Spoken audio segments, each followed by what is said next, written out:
Welcome. Evening with the doc. I am Dr. Thomas Rashard Easley. I told you all I was going to get on a little after 8 o'clock. I actually let my class go early tonight. Feeling a little tired. Had a great guest speaker, so I decided that she had done an amazing job. Why add more to it? Let's go ahead and we'll let them go, and then we'll see them next week. So anyway, checking in with you. A lot of people have been, requesting that I get online, and I want to honor that and do exactly as I said that I would.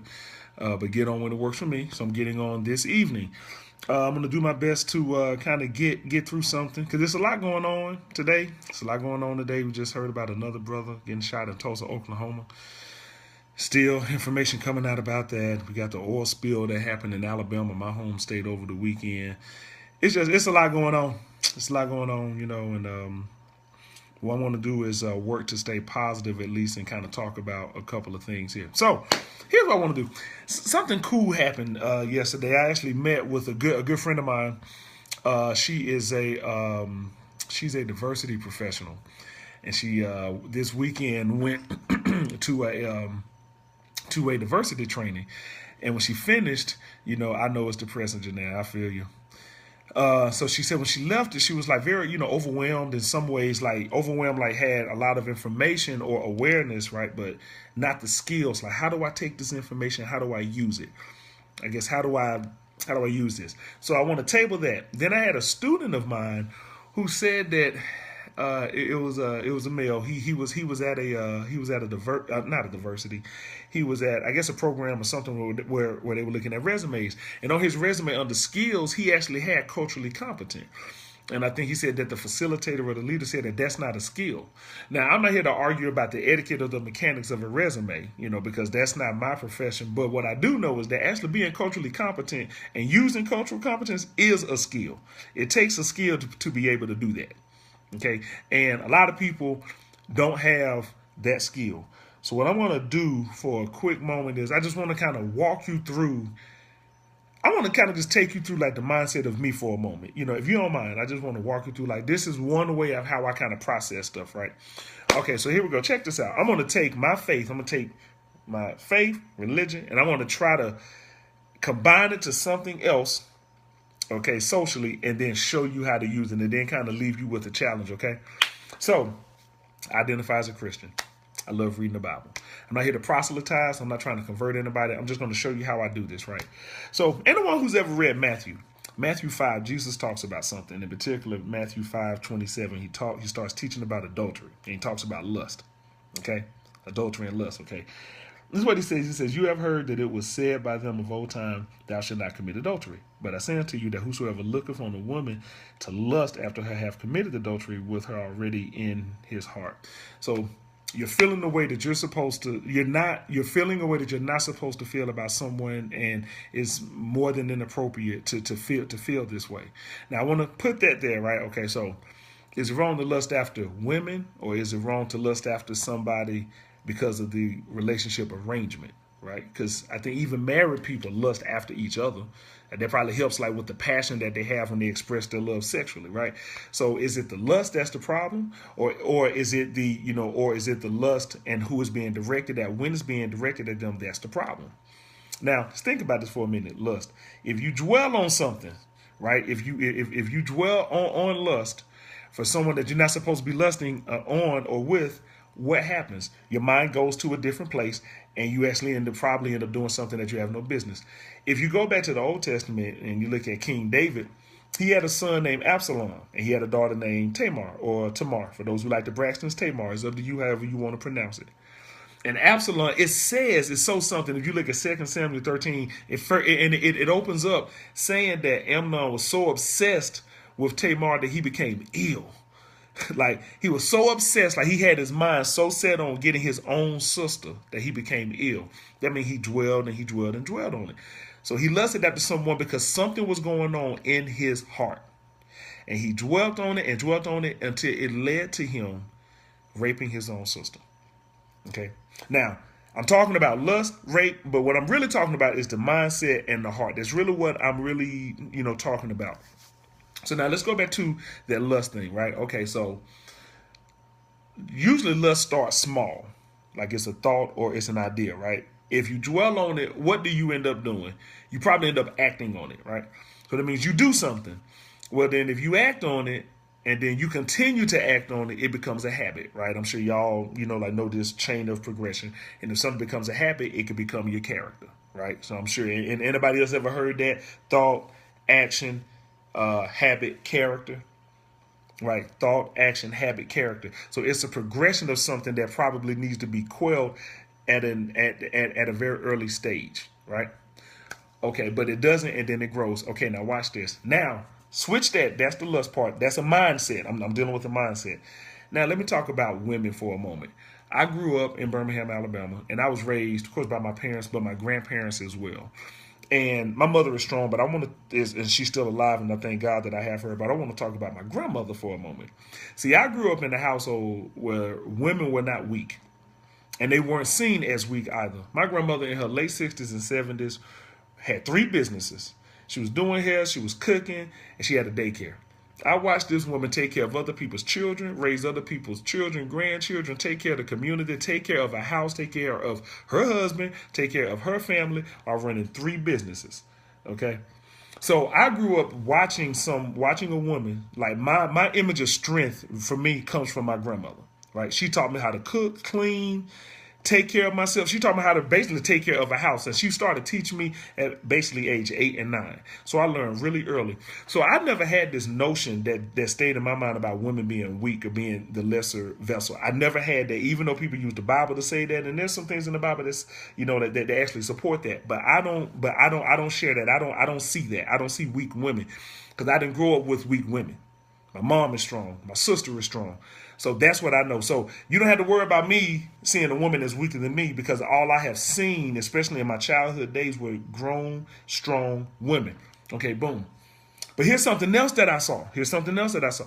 I was socialized, taught in a way to objectify women.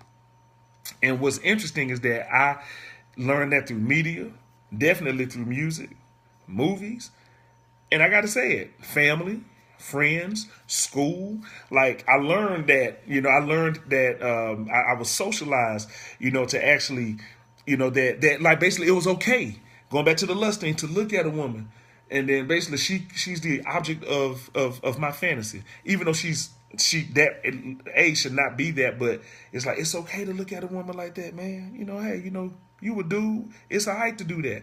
Now, what I'm really talking about is a rape culture that we have perpetuated in this country by saying it's okay to gaze at women, like objects instead of humans or my sister or the queens that they are. You can gaze at them. And then guess what? Not only you can gaze at them, some brothers might even step to them. And then when they step to them, they say something to them. And when they say something to them and they say something disrespectful, it's okay because we've been socialized to think that men can do what they want with women. Okay, so I got this image of a strong woman in my mind. That's my grandmother, my mother, and my sister. Then I got this other image of socialization that says, as a man, I can do what I want and I can see women the way that I want. Okay, both of them are going in 2 different directions. So I got to reconcile something. Like, how do I reconcile this? Right? Because one part of me sees women as strong. There's another part of me that's sexist. Say it again. One part sees women as strong. There's another part of me that's sexist. Right? Which one is going to be stronger? Is the one that I put more attention into. Right? So one way of handling this, right, is to own the issue that I have. So even though, yes, I have a positive image of women, in me, right, but I also have this sexist ideology that I've been socialized with. One way for me to get through that, because I can't get over the sexist ideology, but to get through it is I have to first own it. Same thing that people who are addicted to drugs. The number one, the best thing, or the hugest step to do, right, is to own your problem. So I own, so I own and say, man, I think that there's a part of me that's sexist. I didn't do it to myself, but I was brought up in this, right? So it's a part of me. Then once I own that, then I start having to go, okay, well, what do I do to change that or to move that? Well, see, now I have to always look back at the image of my grandmother, number one. Okay, this is a strong woman. That is my image that I always go back to. My grandma wasn't a damsel in distress, so I don't respond to damsels in distress. I'm gonna just be real with you. You act like you weak and like, oh, I need this and I need a man, to do this. I'm gonna be like, I wish my grandmother was here to help you get up out of that. Okay, because I don't respond to that, don't really care about that. But at the same time, I gotta own the sexist side of things too, right? So you see how I just said that? Like how I said I'm a sexist, right? Now, let me tell you why I'm owning that. Because what I'm saying to you is I already have an image of a positive, strong woman in my mind. But then I got this other side of me that's going, I have this other sexist view. This is what I'm saying, that basically there's a part of you that got to own that you are making a decision to dwell on something else. Going back to what Jesus said in the Bible, how he said, lust. If you already have lusted, you've already committed adultery in your heart. Because see, for those people who have these other images, but you choose to dwell on something else, you're making a choice. For some people, it's going to be hard for them to admit that. You're making a choice. All right? But if you can't admit it, you're just going to keep avoiding it and going on. So when I said skill set, it's a mindset. You have to choose to go, I want to see something different. You have to choose to feed yourself something different. And yeah, it just as you said, Dr. Smith, which wolf do you feed? Do you feed the wolf that is affirming and that is encouraging of other people? Or do you feed the wolf that looks down, and puts you as superior and then puts other people and puts someone else as inferior? What I'm saying is that whether people want to own it or not, if you have both going on in your mind, then that means you're making a choice. Which one are you choosing to look at? So now this is what I want to say, especially with the stuff that just happened in Tulsa and stuff that's going on around the world, right?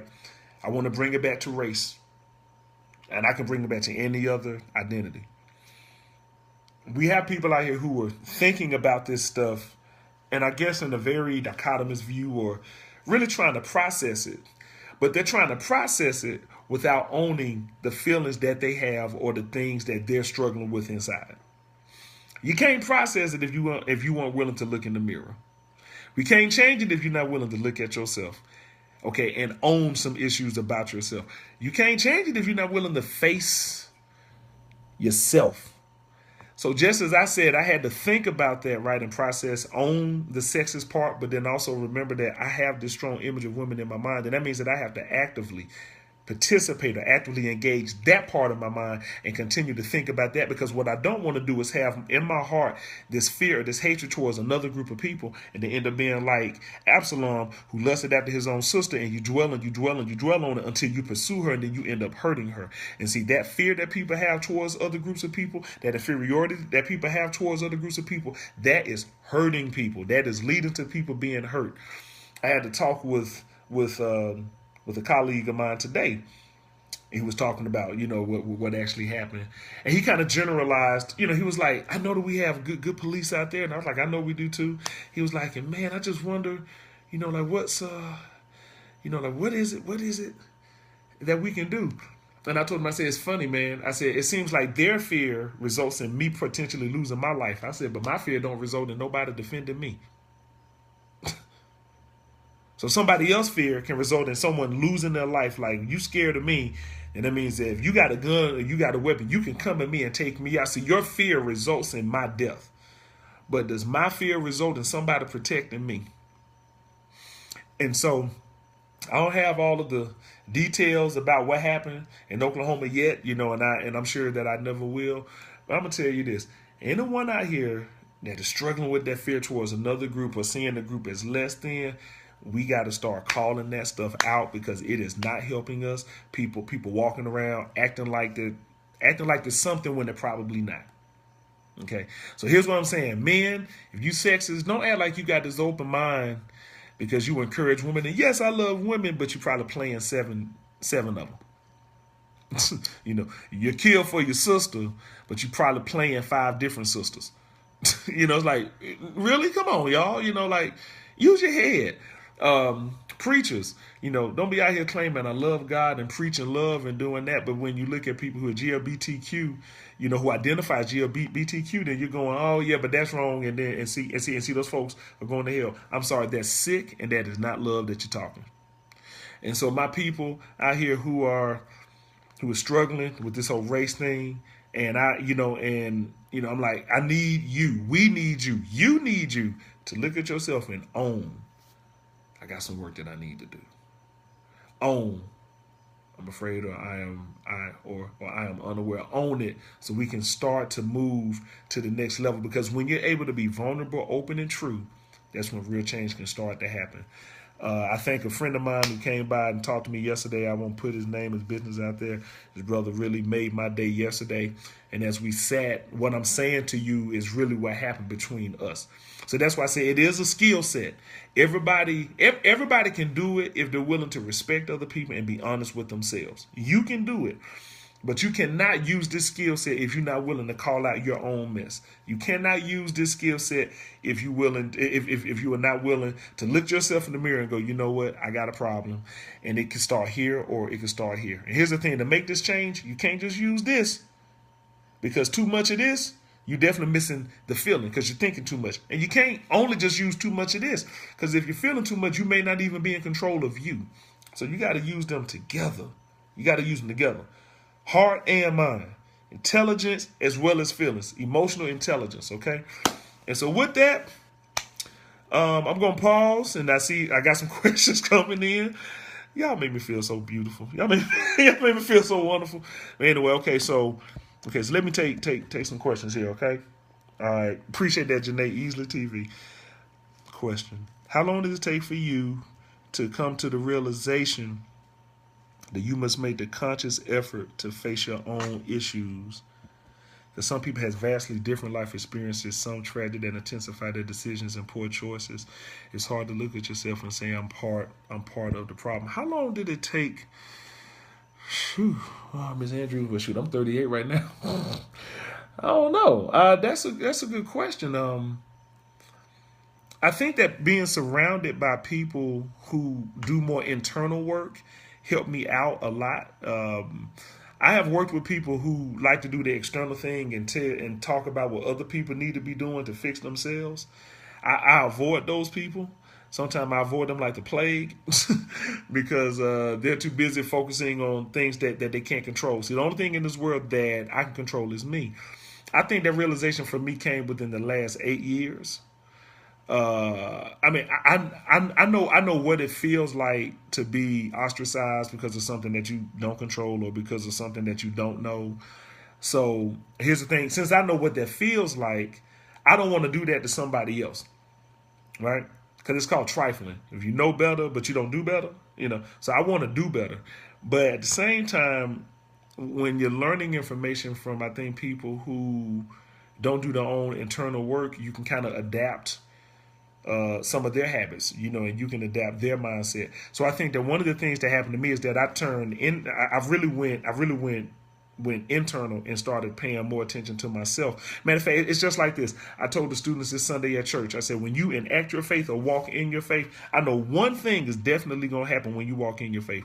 You're going to start having questions about your faith.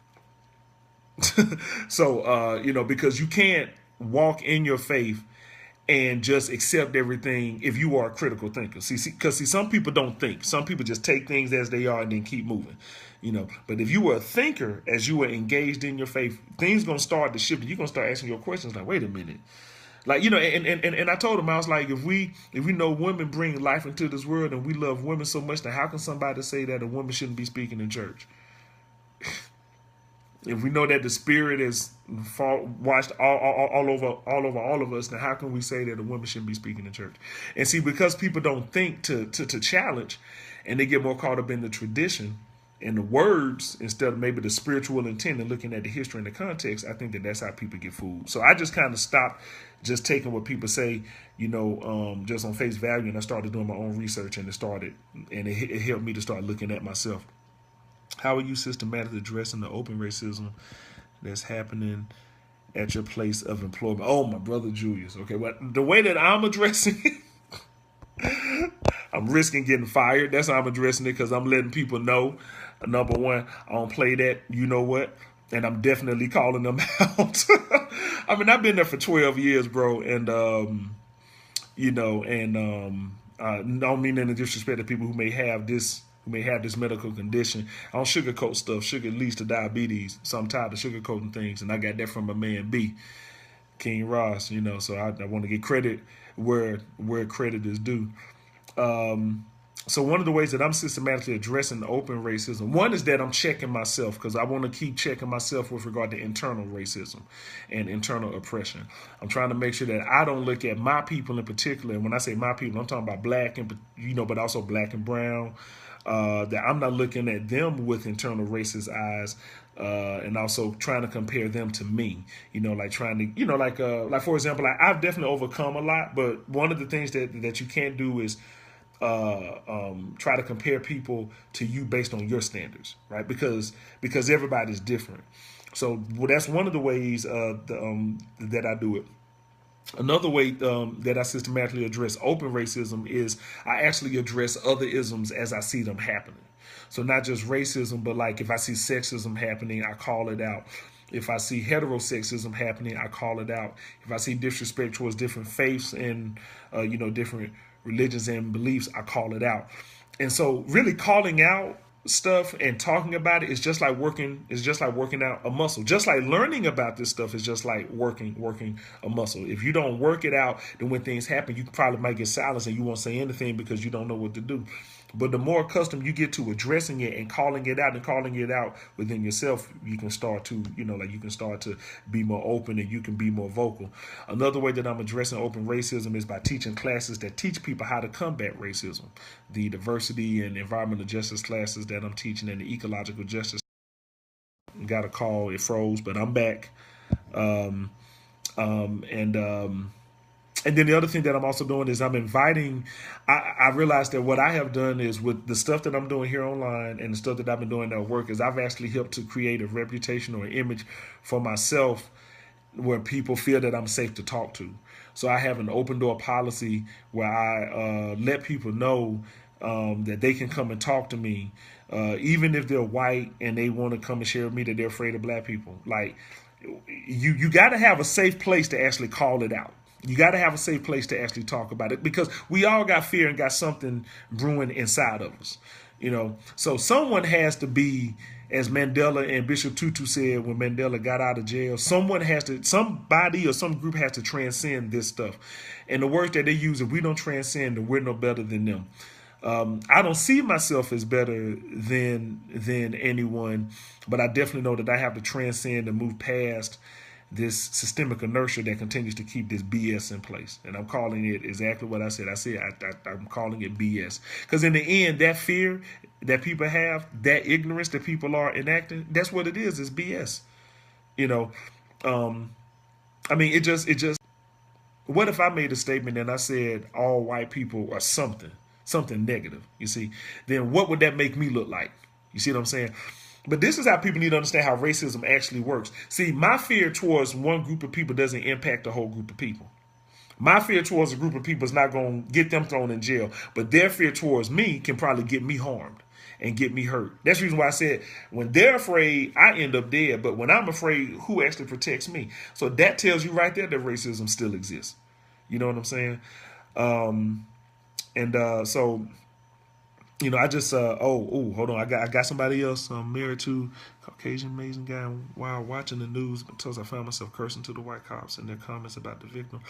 I feel so terrible because I think I was acting on that anger I feel when stuff like that happens. See, and that's the reason why I said we have to reconcile, because that's really what it is. I don't think it's an and or. I actually think that it's both. Right. That's the reason why I try to paint that picture of seeing my grandmother as the strong woman, but owning the fact that I had sexist socializations. Right. And that she said, speak that truth. Because, all the women in our family, especially our grandmothers, all of them, they were all strong. So all I saw was a clan of women who were strong, who were handling business and taking care of everybody. Right. But like I said, that sexist upbringing will counter that. And so I have to actively counter that myself. See, there's internal calibration that I have to keep changing. See what I'm saying? And I have to take responsibility. And see, that's the thing. People, you got to start taking responsibility, man. You got to take it. And here's the thing: the truth shall set you free. The more accountability you are, the more accountable you are to yourself. If you can work with people who can help hold you accountable, I'm telling you, the better you will feel. It's so much better to get this stuff off your chest. It's so much better to call out ignorance instead of let it dwell and fester inside of you. Because guess what? Other people gonna see the stupidity that you're probably kicking anyway. So why don't you help yourself out and stop looking like a jack and get some knowledge and do something different. Yeah, I said it. I got my energy back now, as these preachers say. I feel my help coming now. So let me get off before I say something that make people question my religion. Y'all ain't gonna have me act no fool tonight. I thought I was tired. So I'm getting ready to get off. But that's just a lesson for tonight, okay? Skill set deals with, it really is a mindset. And we all can have it. But one of the ways for us to start doing that is start calling. Really, you got to look within yourself and start talking about it. You got to start calling it out. Men, hey, if you know that you're sexist and you were brought up sexist, own it. Ladies, if you know that you probably are also victims of this too, and in your mind, men supposed to do A, B, and C for me. Hey, you know what? You need to call that out of yourself too. Look, you can do bad all by yourself, and you can do great by yourself too. And I see my bro. He just jumped on. So hey, my brother, what's going on? I'm getting ready to jump off, y'all. I need to give me something to eat. All right, but I appreciate y'all for getting on. Please share the video. See if I can download this, put this on my YouTube channel, youtube.com/Rashaadi, RASHAADI. Keep checking me out. I got to get back on my Instagram and then my Snapchatting. But when you're working and you're making it happen, you get kind of caught up. So I'm here, I'm back. I'm going to continue to try to do this, as I said, after 8 o'clock. So I'll let y'all know when I'm going to get on. And thank y'all for getting on with me. Please chat with each other and share it if you liked it. My friend Karen, hey, what's going on? If you ever want to talk about that, Queen, you know I got you. We can text each other and stuff. So everybody try to stay positive. Remember, we got to do this internal work. If I can do mine, maybe I can help somebody do theirs, okay? But we got to do it, okay? Thank y'all. You all are welcome. God bless you. God be with you. I'll be talking to you soon. Peace.